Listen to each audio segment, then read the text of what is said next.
Price the Lord. എല്ലാവർക്കും സ്വാഗതം. ഇന്ന് ഏപ്രിൽ 30 2024 കത്തോലിക്ക സഭയുടെ വിശ്വാസ നിക്ഷേപത്തിൻ്റെ പഠന പരമ്പരയിൽ ഇത് 916 എപ്പിസോഡാണ്. കിഴക്കിൻ്റെ വെളിച്ചം, ഒരു സൂക്ഷ്മ ദർശനം. ആഴമായിട്ട് നമ്മളത് വീണ്ടും പഠിച്ചുകൊണ്ടിരിക്കുന്ന ഈ യജ്ഞത്തിൽ പരിശുദ്ധാത്മാവേ ഞങ്ങളെ നയിക്കണമേ, പരിശുദ്ധാത്മാവേ സഹായിക്കണമേ.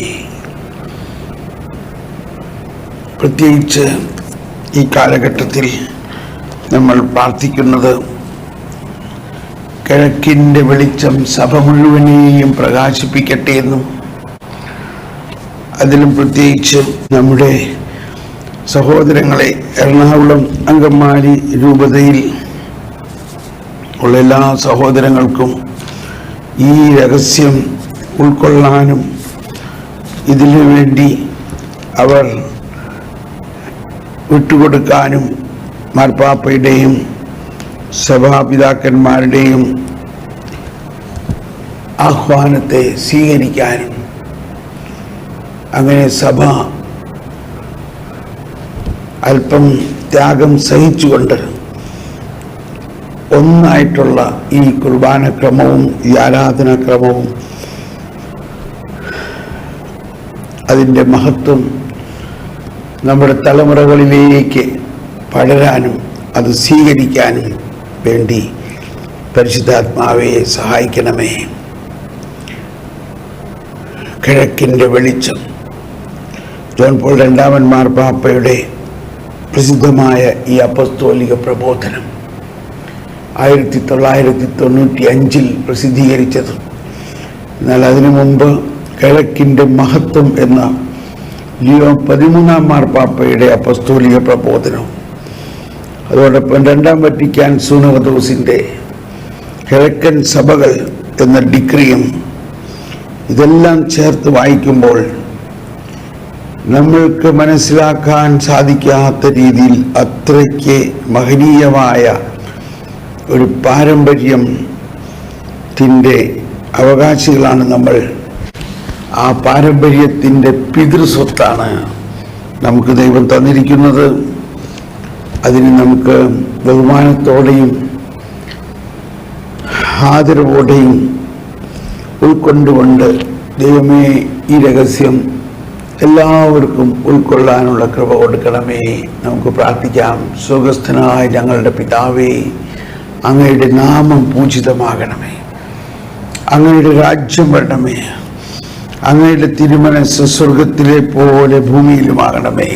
അന്നു വേണ്ട ആഹാരം ഇന്ന് ഞങ്ങൾക്ക് നൽകണമേ. ഞങ്ങളോട് തെറ്റ് ചെയ്യുന്നവരോട് ഞങ്ങൾ ക്ഷമിക്കുന്നത് പോലെ ഞങ്ങളുടെ തെറ്റുകൾ ഞങ്ങളോട് ക്ഷമിക്കണമേ. ഞങ്ങളെ പ്രലോഭനങ്ങളിൽ ഉൾപ്പെടുത്തരുതേ, ദുഷ്ടാരൂപിയിൽ നിന്ന് ഞങ്ങളെ രക്ഷിക്കണമേ. എന്തുകൊണ്ടെന്നാൽ രാജ്യവും ശക്തിയും മഹത്വവും എന്നേക്കും അങ്ങയുടേതാകുന്നു. സ്നേഹമുള്ളവരെയും, നമ്മൾ പഠിച്ചുകൊണ്ടിരിക്കുന്നത് 15ാമത്തെ ഖണ്ഡികയാണ്. അതൊരു പ്രാവശ്യം ഒന്ന് തുടക്കം മുതലൊന്ന് വായിക്കാൻ വലിയ സന്തോഷം തോന്നുകയാണ്. റിപ്പീറ്റേഷൻ ഉണ്ടാകും എന്നോർത്ത് വിഷമിക്കണ്ട. അതത്രയ്ക്ക് ആഴമായ ഒരു രഹസ്യമാണ്. കിഴക്ക് ആധ്യാത്മികതയും ദൈവശാസ്ത്രവും തമ്മിൽ നിലവിലുള്ള ഐക്യത്തിൻ്റെ സാക്ഷ്യമാണ് സന്യാസിയുടെ ജീവിതം. Spirituality and theology. ക്രിസ്ത്യാനി, പ്രത്യേകിച്ച് സന്യാസി, അമൂർത്തമായ സത്യങ്ങൾ അന്വേഷിക്കുന്നതിനേക്കാൾ കർത്താവ് മാത്രമാണ് സത്യവും ജീവനുമെന്നറിയുന്നവനാണ്. അവിടുന്നാണ് ഇവ രണ്ടിലേക്കുമുള്ള മാർഗമെന്ന് അദ്ദേഹം അറിയുന്നു. ഇവ രണ്ടിലേക്കും എന്നുള്ളത് ഒരു വിധത്തിൽ സത്യത്തിലും ജീവനിലേക്കും ആകാം. മറ്റൊരു വിധത്തിൽ തുടർന്ന് പറയുന്നത് അറിവും പങ്കാളിത്തവും. പങ്കാളിത്തം എന്ന് പറഞ്ഞാൽ communion. Knowledge and participation are thus a single reality. അറിവും പങ്കാളിത്തവും അങ്ങനെ ഏക യാഥാർത്ഥ്യമാകുകയാണ്. ഏക യാഥാർത്ഥ്യം എന്ന് പറഞ്ഞാൽ യേശു ക്രിസ്തു ആകുന്ന യാഥാർത്ഥ്യം എന്ന സത്യം. ഇനി പറയുന്നത് എത്ര വായിച്ചാലും മതിയാവാത്ത ഒരു മധുരമാണ്. ദൈവവചനത്തിൻ്റെ മനുഷ്യാവതാരത്തിലൂടെ വ്യക്തിയിൽ നിന്നും ത്രിത്വ വ്യക്തിത്വമുള്ള ദൈവത്തിലേക്ക് അവിടുന്ന് വഴി കടക്കുന്നു. നമ്മുടെ ആത്മാവെ പരിശുദ്ധാത്മാവ് ഹിന്ദിയിൽ പാടിയത് നിങ്ങൾ കേട്ട് കാണും. അതിലൊരു വരി എന്നെ വളരെ ആകർഷിച്ചത് ഇതാണ്: ഈശ്വർ എമ്മാനുവേൽ ബനാ മൈ പാപി ഉസ്കാ ബേട്ടാ ബനാ. അതായത് മനുഷ്യാവതാരത്തിലൂടെ ദൈവം എമ്മാനുവേലായി. ദൈവവചനത്തിൻ്റെ മനുഷ്യാവതാരത്തിലൂടെ വ്യക്തിയിൽ നിന്നും ത്രിത്വ വ്യക്തിത്വമുള്ള ദൈവത്തിലേക്ക് അവിടുന്ന് വഴി കടക്കുന്നു. അപ്പൊ നമ്മൾ ഈശോയുടെ മനുഷ്യാവതാരത്തിലൂടെ നമ്മളെല്ലാവരും ഈശോയുടെ ശരീരത്തിലേക്ക് വന്നതോടെ, എമ്മാനുവേലായതോടെ നമ്മളെ ഈശോ ത്രിത്വത്തിലേക്ക് കൊണ്ടുവന്നു. അങ്ങനെ നമ്മളിപ്പോൾ ഈശോയോടുകൂടെ ത്രിത്വത്തിൽ വസിക്കുന്നു എന്നുള്ള യാഥാർത്ഥ്യം മനസ്സിലാക്കണം. പല പ്രാവശ്യം പറഞ്ഞതാണ് എങ്കിലും, from the person to the God who is three person through the incarnation. ഇനി അടുത്ത ഭാഗം, നിരവധി ഘടകങ്ങളിലൂടെ മനുഷ്യ വ്യക്തിയുടെ ക്രിസ്തീയ അർത്ഥം പ്രകാശിപ്പിക്കാൻ കിഴക്ക് നമ്മെ സഹായിക്കുന്നു. മനുഷ്യാവതാരത്തിലാണ് അത് കേന്ദ്രീകരിച്ചിരിക്കുന്നത്. The marvellous exchange. സൃഷ്ടി തന്നെ അതിൽ നിന്ന് വെളിച്ചം സ്വീകരിക്കുന്നു. മനുഷ്യാവതാരത്തിൽ നിന്നും സത്യദൈവവും സത്യമനുഷ്യനുമായ മിശിഹായിൽ മനുഷ്യന്റെ ദൈവനിയോഗം പൂർണ്ണമായി വെളിവാക്കപ്പെടുന്നു. സത്യദൈവവും സത്യമനുഷ്യനുമായ മിശിഹായിൽ മനുഷ്യന്റെ ദൈവനിയോഗം, അതായത് അവന്റെ വൊക്കേഷൻ, അവന്റെ ദൈവവിളി പൂർണ്ണമായി വെളിവാക്കപ്പെടുന്നു. സത്യദൈവവും സത്യമനുഷ്യനുമായ മിശിഹായിൽ മനുഷ്യന്റെ ദൈവനിയോഗം പൂർണ്ണമായി വെളിവാക്കപ്പെടുന്നു. എന്താണത്? മനുഷ്യനെ ദൈവമാക്കാൻ വചനം മനുഷ്യത്വം സ്വീകരിച്ചു. മനുഷ്യനെ ദൈവമാക്കാൻ. ഇന്നാലോചിച്ച് നോക്കിയേ, ഇത് നമുക്ക് മനസ്സിലാകും. കാരണം നമ്മളിത് ഒരുപാട് പഠിച്ചിട്ടുള്ളതാണ്. 460. മനുഷ്യനെ ദൈവമാക്കാൻ വചനം മനുഷ്യത്വം സ്വീകരിച്ചു. തൻ്റെ പരിമിതികളുടെയും പാപത്തിൻ്റെയും കയ്പുള്ള രുചി നിരന്തരം അനുഭവിക്കുന്ന മനുഷ്യൻ പരസ്പരമുള്ള കുറ്റാരോപണത്തിനോ മനോവേദനയ്ക്കോ സ്വയം കൈവടിയുന്നില്ല. കാരണം ദൈവീക ശക്തി തൻ്റെ ഉള്ളിൽ പ്രവർത്തിക്കുന്നുണ്ടെന്ന് അവൻ അറിയുന്നു. ഇതുവരെയൊക്കെയുള്ള നമ്മൾ ഇന്നലെ പഠിച്ചതാണ്. അടുത്തതും വലിയ ഒരു വിശ്വാസ സത്യമാണ്. മിശിഹാ മനുഷ്യത്വം സ്വീകരിച്ചത് തൻ്റെ ദൈവ സ്വഭാവവുമായി വേർതിരിക്കപ്പെടാതെയും കൂട്ടിക്കലരാതെയുമാണ്. ഇത് CCCയിൽ കണ്ടുപിടിക്കുക എന്നുള്ളതാണ് നമ്മുടെ ഏറ്റവും വലിയ അനുഗ്രഹം. 467. CCC ഇല്ലായിരുന്നെങ്കിൽ നമ്മൾ എന്ത് ചെയ്തേനെ? 467 രണ്ടാം ഭാഗം, കർത്താവും ഏകജാതനുമായ ഒരേ ഒരു ക്രിസ്തു അന്യോന്യ മിശ്രണമോ പരിവർത്തനമോ വിഭജനമോ വിയോജകമോ ഇല്ലാത്ത രണ്ട് പ്രകൃതികളോട് കൂടിയതാണ്. വളരെ വലിയ പ്രബോധനമാണിത്. കാൽസിഡോണിയൻ സൂനകദോസിൽ നിന്നുള്ള പ്രബോധനമാണിത്. കർത്താവും ഏകജാതനുമായ ഒരേ ഒരു ക്രിസ്തു അന്യോന്യ മിശ്രണമോ, അതായത് ആ ക്രിസ്തുവിൽ മനുഷ്യത്വവും ദൈവത്വവും തമ്മിൽ മിശ്രണമല്ല, അത് മിശ്രണമില്ലാതെ പരിവർത്തനമോ എന്നാൽ അവ തമ്മിൽ വിഭജിക്കപ്പെടുകയോ വിയോഗമോ ഇല്ലാത്ത രണ്ട് പ്രകൃതികളോട് കൂടിയവനാണെന്ന് അംഗീകരിക്കപ്പെടണമെന്ന് ഞങ്ങൾ ഏറ്റുപറയുന്നു. ദൈവ മനുഷ്യ പ്രകൃതികളുടെ സംയോഗം മൂലം പ്രകൃതികൾക്ക് തമ്മിലുള്ള വ്യത്യാസം നഷ്ടമായില്ല, മറിച്ച് ഏക വ്യക്തിയിലും ഏക ഉപസ്ഥിതിയിലും പ്രകൃതികൾ ഒരുമിച്ച് ചേരുമ്പോഴും ഓരോ പ്രകൃതിയും അതതിൻ്റെതായ സവിശേഷത നിലനിർത്തുന്നു. ഇത് ഒരിക്കൽ കൂടി നമ്മൾ മനസ്സിലാക്കണം. ദൈവവും മനുഷ്യനുമാം മിശിഹാനാഥനെ വാഴ്ത്തിടുവിൻ. അപ്പൊ ഈശോ ദൈവം മനുഷ്യാവതാരം ചെയ്തതിലൂടെ മനുഷ്യവും പ്രകൃതിയും ദൈവപ്രകൃതിയും തമ്മിൽ കലർന്നിട്ടില്ല. അത് രണ്ടും ഇൻഡിപെൻഡന്റ് ആയിട്ട് ഈശോയിൽ കുടികൊള്ളുന്നു. അതാണ് ഈശോ കുരിശിൽ കിടന്ന് പ്രാർത്ഥിച്ചു, എൻ്റെ ദൈവമേ, എൻ്റെ ദൈവമേ, എന്തുകൊണ്ട് നീ എന്നെ ഉപേക്ഷിച്ചു? അത് ഈശോയുടെ മനുഷ്യപ്രകൃതിയിലുള്ള പ്രാർത്ഥനയാണ്. കുരിശിൽ പീഡ സഹിച്ച് കിടക്കുന്നത് ഈശോയുടെ മനുഷ്യപ്രകൃതിയാണ്. ഈശോയുടെ ദൈവപ്രകൃതി മരിക്കുക സാധ്യമല്ല, മരണമില്ലാത്തവനാണ്. ദൈവമേ, നീ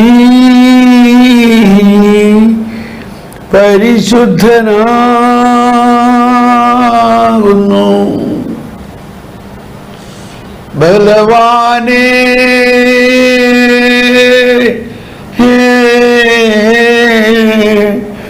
നീ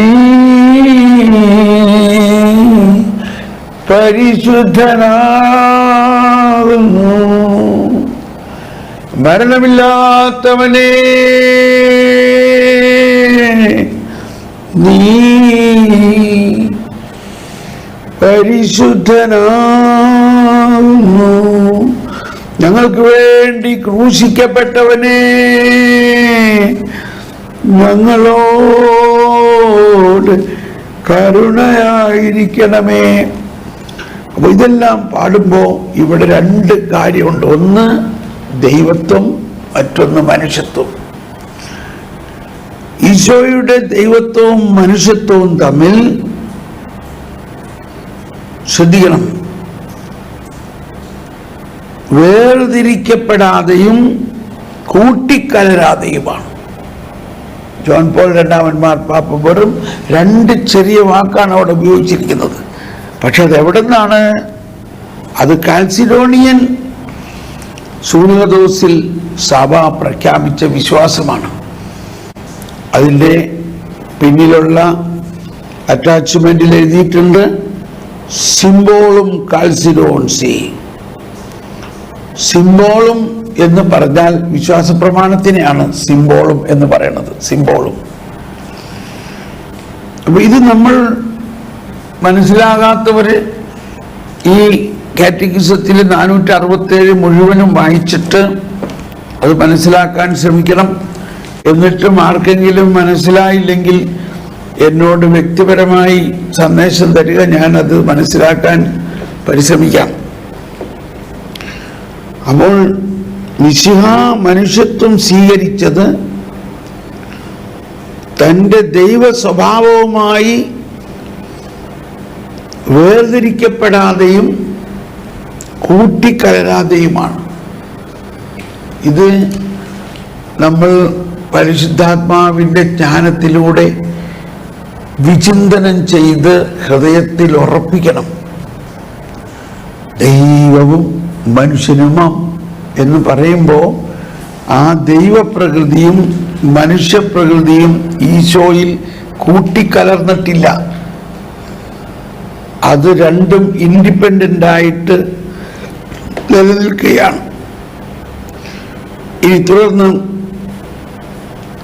പലപ്പോഴും ഇച്ഛാഭംഗപ്പെടുത്തുന്ന 1000 വഴികളിൽ അസാധ്യം തന്നെ എന്ന് കരുതാവുന്ന സ്വർഗത്തിലേക്കുള്ള ആരോഹണത്തിന് പരിശ്രമിക്കാൻ ദൈവം മനുഷ്യനെ ഒറ്റയ്ക്ക് വിട്ടിരിക്കുകയല്ല.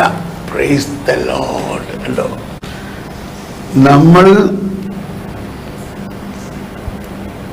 പലപ്പോഴും ഇച്ഛാഭംഗപ്പെടുത്തുന്ന 1000 വഴികളിൽ അസാധ്യം തന്നെ എന്ന് കരുതാവുന്ന സ്വർഗത്തിലേക്കുള്ള ആരോഹണത്തിന് പരിശ്രമിക്കാൻ ദൈവം മനുഷ്യനെ ഒറ്റയ്ക്ക് വിട്ടിരിക്കുകയല്ല.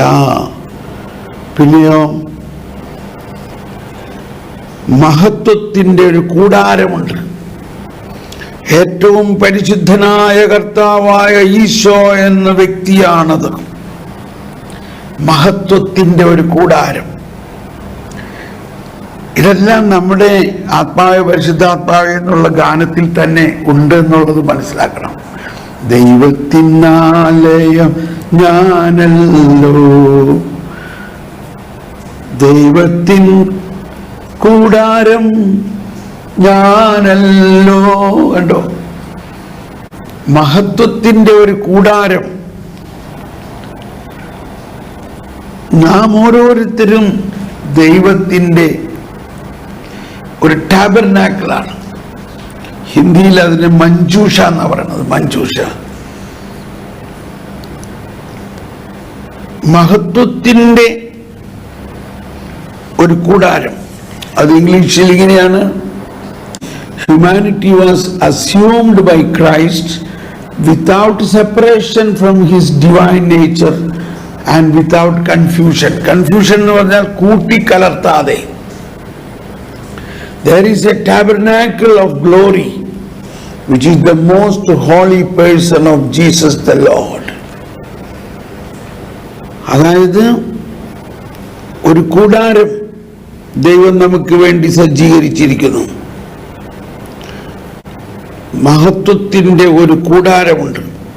ഏറ്റവും പരിശുദ്ധനായ കർത്താവായ ഈശോ എന്ന വ്യക്തിയാണത്. ഒരിക്കലും വേർപെടുത്താനാവാത്ത വിധം ദൈവീകതയും മാനുഷികതയും പരസ്പര ആശ്ലേഷത്തിൽ അവിടെ ഒരുമിക്കുന്നു. ദൈവീകതയും മാനുഷികതയും പരസ്പര ആശ്ലേഷത്തിൽ അവിടെ ഒരുമിക്കുന്നു. എവിടെ ഒരുമിക്കുന്നു? യേശു ക്രിസ്തു എന്ന ആ വ്യക്തിയിൽ. എന്നാൽ അത് തമ്മിൽ കൂട്ടിക്കലർത്തപ്പെടുന്നില്ല, അത് തമ്മിൽ വേർതിരിക്കപ്പെടുന്നില്ല. രണ്ടും വളരെ മനോഹരമായി, വ്യക്തിപരമായി, വ്യത്യസ്തമായി തന്നെ നിൽക്കുന്നു. വ്യത്യസ്തമായി തന്നെ 100% divine and 100% human nature united in him. അതാണ് ദൈവീകതയും മാനുഷികതയും എന്നാൽ പരസ്പര ആശ്ലേഷത്തിൽ അവിടെ ഒരുമിക്കുന്നു. പാപമൊഴികെ എല്ലാറ്റിലും നമ്മെ പോലെ വചനം മാംസമായി തീർന്നു. പാപമൊഴികെ എല്ലാറ്റിലും നമ്മെ പോലെ വചനം മാംസമായി തീർന്നു. മനുഷ്യത്വത്തിൻ്റെ രോഗഗ്രസ്തമായ ഹൃദയത്തിലേക്ക് അവിടുന്ന് ദൈവത്വം ചൊരിയുന്നു. പിതാവിൻ്റെ അരൂപിയിൽ നിറഞ്ഞ് കൃപാവരം വഴി ദൈവമായി തീരാൻ അതിനെ പ്രാപ്തമാക്കുന്നു. കണ്ടോ, മനുഷ്യത്വത്തിൻ്റെ രോഗഗ്രസ്തമായ ഹൃദയത്തിലേക്ക്, അതായത് പാപം മൂലം അധപ്പതിച്ച ആ മനുഷ്യത്വത്തിലേക്ക് അവിടുന്ന് ദൈവത്വം ചൊരിയുന്നു. ഇതാണ് കൃപ. എന്താണ് കൃപ? ഇംഗ്ലീഷിൽ he pours divinity into the sick heart of humanity and imbuing it with the Father's Spirit enables it to become God through grace. പിതാവിന്റെ അരൂപിയിൽ നിറഞ്ഞ് കൃപാവരം വഴി ദൈവമായി തീരാൻ അതിനെ പ്രാപ്തമാക്കുന്നു. ദൈവമായി തീരാൻ, അതായത് മനുഷ്യനായ നമ്മളിലേക്ക് ദൈവീക ജീവൻ ഒഴുക്കിക്കൊണ്ട് ദൈവാത്മാവിനിൽ നിറഞ്ഞപ്പോൾ, ദൈവസ്നേഹം എന്നിൽ ചൊരിഞ്ഞപ്പോൾ, ദൈവാത്മാവന്റെ ആത്മാവിൽ ലയിച്ചു, ആബാ പിതാവെന്ന് ഞാൻ വിളിച്ചു. ഇപ്പൊ മനുഷ്യാത്മാവിന്റെ ആ രോഗഗ്രസ്തമായ അവസ്ഥയിലേക്ക് ദൈവാത്മാവ് കൃപാവരം വഴി നിറച്ചപ്പോൾ ദൈവമായി തീരാൻ, നമ്മൾ ദൈവമായി തീരാൻ, അതാണ് നമ്മൾ ദൈവമായി തീരാൻ. ഇത് പുത്രനെ നമുക്ക് വെളിപ്പെടുത്തി തന്നെങ്കിൽ അത് സ്നേഹത്തിൽ കൂട്ടായ്മയുടെ കമ്മ്യൂണിയൻ ഉറവിടമായ പിതാവെന്ന രഹസ്യത്തെ നമ്മൾ സമീപിക്കാൻ വേണ്ടിയാണ്. ഇത് പുത്രനെ നമുക്ക് വെളിപ്പെടുത്തി തന്നെങ്കിൽ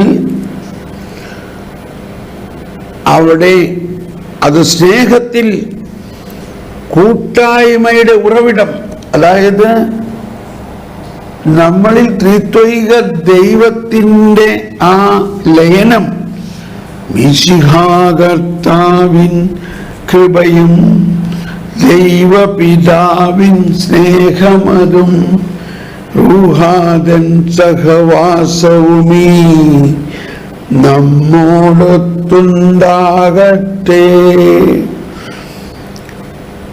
This has revealed the Son to us. Then it is given us to approach mystery of the Father.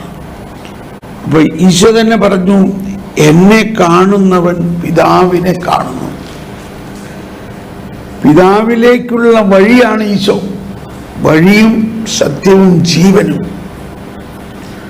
അങ്ങനെ ഈശോയുടെ മനുഷ്യാവതാരത്തിലൂടെ നമ്മളെ തൻ്റെ ശരീരത്തിൽ ഈശോ ഏറ്റെടുത്തുകൊണ്ട്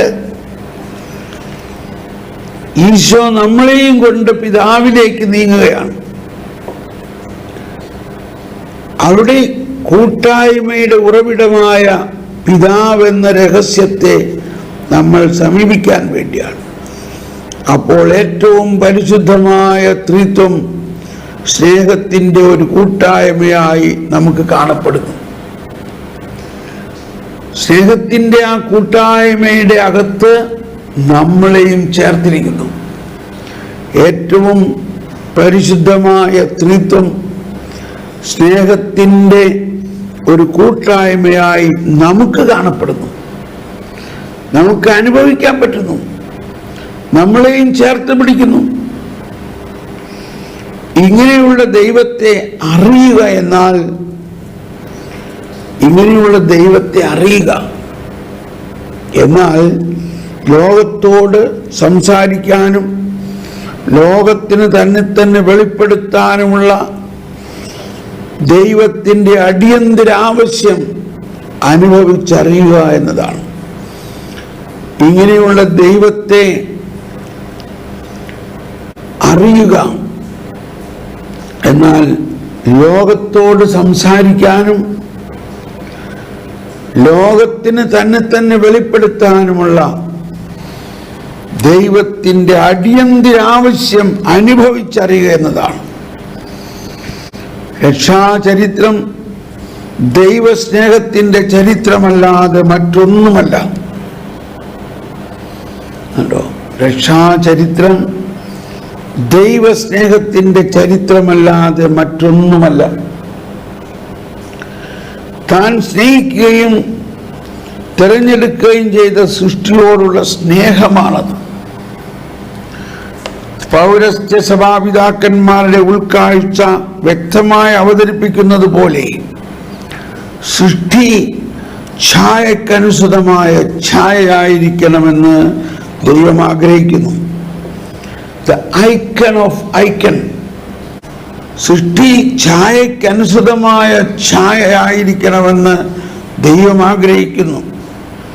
അതായത് പുത്രനായ പ്രതിച്ഛായയുടെ സാദൃശ്യത്തിൽ രൂപപ്പെട്ടതായിരിക്കുക. പുത്രൻ തന്നെ ദൈവത്തിൻ്റെ അദൃശ്യനായ ദൈവത്തിൻ്റെ ദൃശ്യമായ പ്രതിരൂപമാണ്. കൊളോസ്സോസ് 1:15.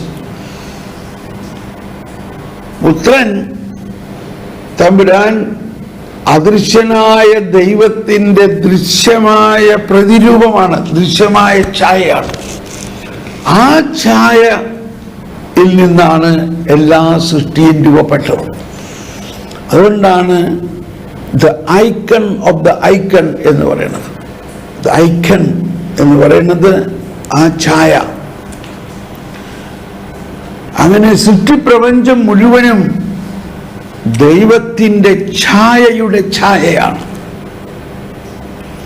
ഓ ദൈവമേ, എന്തു വലിയ കണ്ടെത്തലാണ് ഇത്! പൗരസ്ത്യ സഭാപിതാക്കന്മാരുടെ കണ്ടെത്തലാണ്. ഈ സൃഷ്ടിപ്രപഞ്ചം മുഴുവനും യേശുക്രിസ്തുവിലൂടെയാണ് ഉത്ഭവിച്ചത്. കാരണം അവനാണ് സകല സൃഷ്ടിയുടെയും ആദ്യജാതൻ. അവൻ അദൃശ്യനായ ദൈവത്തിൻ്റെ പ്രതിരൂപവും എല്ലാ സൃഷ്ടികൾക്കും മുമ്പുള്ള ആദ്യജാതനുമാണ്. 1:16. അപ്പൊ ഈ സൃഷ്ടിപ്രപഞ്ചം മുഴുവനും നമ്മൾ ബലിയർപ്പിക്കുമ്പോൾ അമ്പരമനവരതം ദൈവമഹത്വത്തെ വാഴ്ത്തിപ്പാടുന്നു, തൻകരവിരുതല്ലോ വാനവിധാനങ്ങൾ ഉദ്ഘോഷിക്കുന്നു എന്ന് പാടുന്നത് ഈ സൃഷ്ടിപ്രപഞ്ചം മുഴുവനും ദൈവത്തിൻ്റെ കരവിരുതാണ്. ദൈവത്തിൻ്റെ വചനത്തിലൂടെയാണ് ഇതെല്ലാം സൃഷ്ടിക്കപ്പെട്ടത്. അവയെല്ലാം യേശുക്രിസ്തുവാകുന്ന ദൈവത്തിൻ്റെ പ്രതിരൂപം, ദ ഐക്കൺ, ആ ദൈവത്തിൻ്റെ പ്രതിരൂപമായ ക്രിസ്തുവിൽ നിന്നാണ്, ആ ക്രിസ്തുവിൻ്റെ പ്രതിരൂപമായിട്ടാണ് മറ്റെല്ലാം ഉത്ഭവിക്കപ്പെട്ടിരിക്കുന്നത്. അപ്പം ദ ഐക്കൺ ഓഫ് ഐക്കൺ 1:16 ദൃശ്യവും അദൃശ്യവുമായ എല്ലാ വസ്തുക്കളും സൃഷ്ടിക്കപ്പെട്ടു. സിംഹാസനങ്ങളോ ആധിപത്യങ്ങളോ ശക്തികളോ അധികാരങ്ങളോ എന്തുമാകട്ടെ, എല്ലാം അവനിലൂടെയും അവന് വേണ്ടിയുമാണ് സൃഷ്ടിക്കപ്പെട്ടത്. അവനാണ് എല്ലാറ്റിനും മുമ്പുള്ളവൻ. അവനിൽ സമസ്തവും സ്ഥിതി ചെയ്യുന്നു. അവൻ സഭയാവുന്ന ശരീരത്തിൻ്റെ ശിരസ്സാണ്. അവന് എല്ലാറ്റിൻ്റെയും ആരംഭവും മരിച്ചവരിൽ നിന്നുള്ള ആദ്യജാതനുമാണ്. ഇതിലെല്ലാ കാര്യങ്ങളിലും അവൻ പ്രഥമസ്ഥാനീയനായി. എന്തെന്നാൽ അവനിൽ സർവസമ്പൂർണതയും നിവസിക്കണമെന്ന് ദൈവം തിരുമനസ്സായി. ഇതെല്ലാം നമ്മൾ പല പ്രാവശ്യം കേട്ടിട്ടുള്ളതാണെങ്കിലും ഇവിടെ വിശുദ്ധ ജോൺ പോൾ രണ്ടാമൻ മാർപ്പാപ്പ പറയുന്നത് കിഴക്കൻ സഭകളാണ് ഇതിൻ്റെ ഈ രഹസ്യം വെളിപ്പെടുത്തിയത്. എന്താണ്? അവൻ സ്വർഗത്തിലും ഭൂമിയിലുമുള്ള എല്ലാ വസ്തുക്കളെയും അവനിലൂടെ അവിടുന്ന് തന്നോട് അനുരഞ്ജനിപ്പിക്കുകയും അവൻ കുരിശിൽ ചിന്തിയ രക്തം വഴി സമാധാനം സ്ഥാപിക്കുകയും ചെയ്തു. അതാണ് മനുഷ്യരെ മാത്രമല്ല, സൃഷ്ടിപ്രപഞ്ചത്തെ മുഴുവനും. കാരണം ആ സൃഷ്ടിപ്രപഞ്ചം മുഴുവനും ദൈവത്തിന്റെ പ്രതിച്ഛായയായ ക്രിസ്തുവിന്റെ ഛായയിലാണ് സൃഷ്ടിക്കപ്പെട്ടിരിക്കുന്നത്. അതാണ് ദ ഐക്കൺ ഓഫ് ഐക്കൺ. സൃഷ്ടി ഛായക്കനുസൃതമായ ഛായയായിരിക്കണമെന്ന് ദൈവം ആഗ്രഹിക്കുന്നു. അതായത് പുത്രനായ പ്രതിച്ഛായയുടെ സാദൃശ്യത്തിൽ രൂപപ്പെട്ടതായിരിക്കുക. അങ്ങനെ സൃഷ്ടി പവിത്രീകരിക്കുന്നവനായ സ്നേഹാരൂപിയാൽ കൂട്ടായ്മയുടെ പൂർണ്ണതയിലേക്ക് ആനയിക്കപ്പെടുന്നു. മനുഷ്യൻ പാപം ചെയ്യുമ്പോഴും ഈ ദൈവം അവനെ അന്വേഷിക്കുകയും സ്നേഹിക്കുകയും ചെയ്യുന്നു. കണ്ടോ, പാപം ചെയ്യുന്ന മനുഷ്യനെ ദൈവം തിരസ്കരിക്കുകയല്ല ചെയ്യുന്നത്. മനുഷ്യൻ പാപം ചെയ്യുമ്പോഴും ഈ ദൈവം അവനെ അന്വേഷിക്കുകയും സ്നേഹിക്കുകയും ചെയ്യുന്നു. പരസ്പര ബന്ധം മുറിഞ്ഞു പോകാതിരിക്കാനും സ്നേഹത്തിന്റെ ഒഴുക്ക് തുടരാനുമാണിത്. തന്നെ തിരിച്ചറിയാത്ത ഒരു ലോകത്തിൽ കുരിശിൽ കൊല്ലപ്പെടുന്നതിന് സ്വയം അനുവദിച്ച പുത്രന്റെ രഹസ്യത്തിൽ ദൈവം മനുഷ്യനെ സ്നേഹിക്കുന്നു. ഓ, എന്തൊരു മനോഹരമാണത്! തന്നെ തിരിച്ചറിയാത്ത ലോകത്തിൽ കുരിശിൽ കൊല്ലപ്പെടുന്നതിന് സ്വയം അനുവദിച്ച പുത്രന്റെ രഹസ്യത്തിൽ ദൈവം മനുഷ്യനെ സ്നേഹിക്കുന്നു. ഒരുവനും സ്നേഹത്തെ നശിപ്പിക്കാൻ കഴിയുകയില്ല എന്നതിൻ്റെ നിത്യമായ ഉറപ്പ് എന്ന നിലയിൽ പിതാവ് പുത്രനെ വീണ്ടും ഉയർപ്പിച്ചു. എന്തെന്നാൽ ഇതിൽ പങ്കാളിയാകുന്ന ഏതൊരാളും ദൈവത്തിന്റെ മഹത്വത്താൽ സ്പർശിക്കപ്പെടുന്നു. ഇതിൽ പങ്കാളിയാകുന്ന ഏതൊരാളും ദൈവത്തിന്റെ മഹത്വത്താൽ സ്പർശിക്കപ്പെടുന്നു. സ്നേഹത്താൽ രൂപാന്തരീഭവിച്ച ഈ മനുഷ്യനെയാണ് താബോറിൽ ശിഷ്യന്മാർ ദർശിച്ചത്. ഈ മനുഷ്യനെ പോലെയാകാൻ നമ്മളെല്ലാവരും വിളിക്കപ്പെട്ടിരിക്കുന്നു.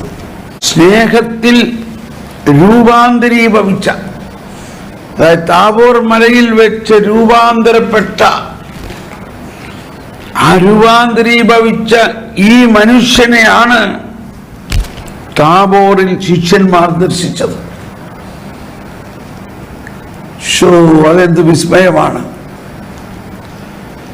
ഈ മനുഷ്യനെ പോലെ ആകാൻ നമ്മളെല്ലാവരും വിളിക്കപ്പെട്ടിരിക്കുന്നു. അതായത് അന്ത്യദിനത്തിൽ ഉയർത്തെഴുന്നേറ്റ നമ്മളുടെ ശരീരം ഉയർത്തെഴുന്നേൽക്കുമ്പോൾ നമ്മൾ ഈ മഹത്വീകരിക്കപ്പെട്ട രൂപാന്തരീകരിക്കപ്പെട്ട യേശുവിനെ പോലെ ആയിരിക്കും. അതാണ് ഈ മനുഷ്യനെ പോലെ ആകാൻ, അതായത് ഉയർത്തെഴുന്നേറ്റ വീണ്ടും വരുന്ന കർത്താവിൻ്റെ ഒരു മുന്നായിട്ടാണ് രൂപാന്തരീകരണ മലയിൽ ഈശോ തന്നെ കാണിച്ചത്. ആ രൂപാന്തരീകരിക്കപ്പെട്ട ഈശോയെ പോലെ, ആ മനുഷ്യനായ ഈശോയെ പോലെ അന്ത്യദിനത്തിൽ നമ്മളെല്ലാവരും ഉയർപ്പിക്കപ്പെടുമ്പോൾ നമ്മുടെ ഉയർത്തെഴുന്നേറ്റ ശരീരം, രക്ഷിക്കപ്പെട്ട ആത്മാവും ഈ മനുഷ്യനെ പോലെ ആയിരിക്കും. ഈ രൂപാന്തരീകരിക്കപ്പെട്ട യേശുക്രിസ്തുവിനെ പോലെ ആയിരിക്കും. പ്രീതി കലർന്ന യുഗാന്ത്യത്തിൽ സ്വർഗീയോസ്ലേം നഗരത്തിൽ മാലാഖമാരുത്തുവലം ഭാഗം നമ്മൾ കരുളട്ടെ.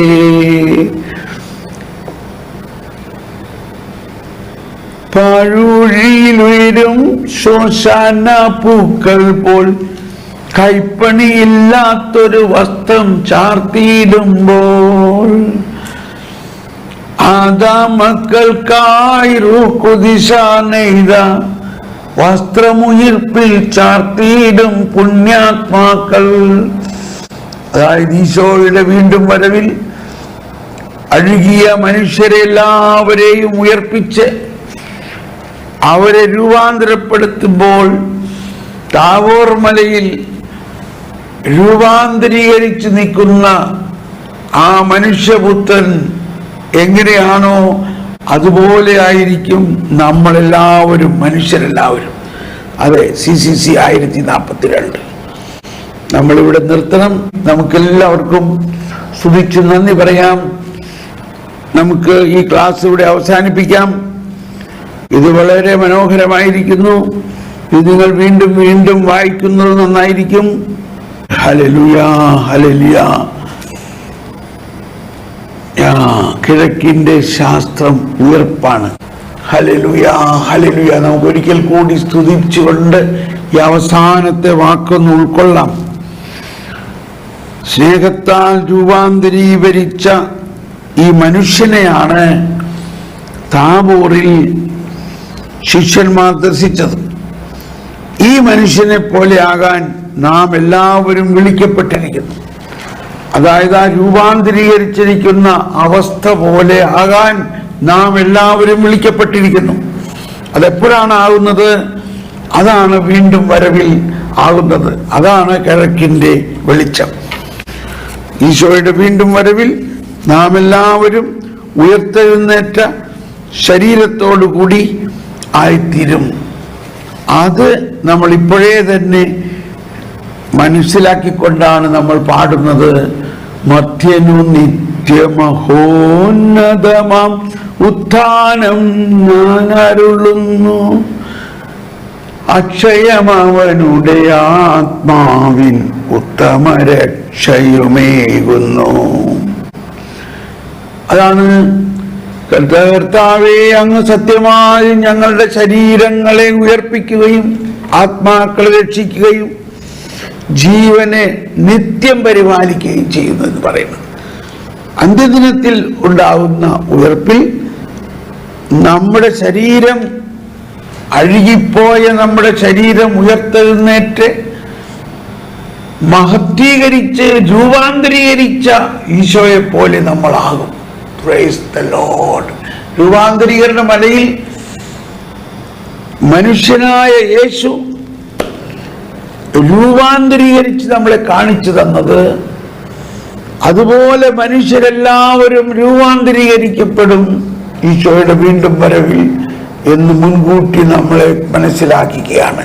Hallelujah, hallelujah. കർത്താവേ, ഞാനത് സ്വീകരിക്കുന്നു. കർത്താവേ, ഞാനത് വിശ്വസിക്കുന്നു. കർത്താവേ, ഞങ്ങളെല്ലാവരും രൂപാന്തരീകരണ മലയിലെ ഈശോയെ, രൂപാന്തരീകരിച്ച് നിൽക്കുന്ന ഈശോയെ പോലെ അന്ത്യദിനത്തിലാകുമെന്ന് ഞങ്ങൾ വിശ്വസിക്കുന്നു. എല്ലാവരും അതൊന്ന് കണ്ടേ.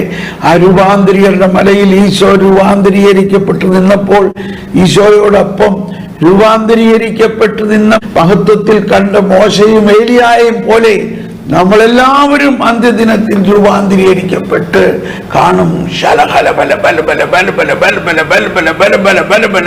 അന്ത്യദിനത്തിലെ ആ രൂപാന്തരീകരണത്തിനെ മുൻകൂർ നമുക്ക് കാണിച്ചു തരികയായിരുന്നു. ഇതുപോലെ ആയിരിക്കും ഞാൻ വരുമ്പോൾ നിങ്ങളും എന്നെ പോലെ രൂപാന്തരീകരിക്കും. ഏതുപോലെ മോശയും ഏലിയായും രൂപാന്തരീകരിക്കപ്പെട്ട പോലെ നിങ്ങളും രൂപാന്തരീകരിക്കപ്പെടും. ആമേൻ, ആമേൻ, ആമേൻ. സ്നേഹത്തിന്റെ ചരിത്രം, രക്ഷാകര ചരിത്രം. ഓ എൻ്റെ ദൈവമേ, എത്ര വലിയ സ്നേഹമാണ് അങ്ങ് ഞങ്ങളോട് കാണിച്ചിരിക്കുന്നത്. ആമേൻ, ആമേൻ, ആമേൻ. Praise the lord, praise the lord, praise the lord. Thank you. എല്ലാവർക്കും നന്ദി.